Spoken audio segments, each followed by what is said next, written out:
اور ہم نے اپنے تک ہی اس کو رکھا، دوسرے تک نہیں پہنچایا، یہ بھی امانت میں خیانت ہے۔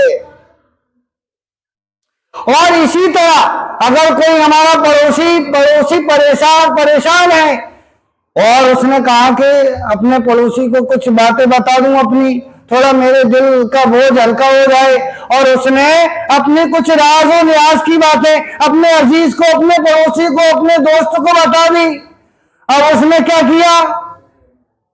اس نے اس کے جاتے ہی پورے میں ڈنڈورا پیٹنا شروع کر دیا کہ وہ ہمارا پڑوسی آیا تھا نا، فلاں آیا تھا، اس کی بیوی کا تو معاملہ ایسا ہے، اور اس کے بیٹے کا معاملہ ایسا ہے، اس کا بھائی ایسے کر رہا ہے، وہ مجھے آج ہی بتا کر کے گیا تھا۔ اس نے تم پر بھروسہ کر کے اپنے راز کی باتیں بتائی تھی، اس لیے وہ پریشان تھا۔ ایک دوسرے کو بتانے سے بوجھ ہلکا ہو جاتا ہے، لیکن تم نے کیا کیا؟ اس کی امانت میں خیانت کر دی۔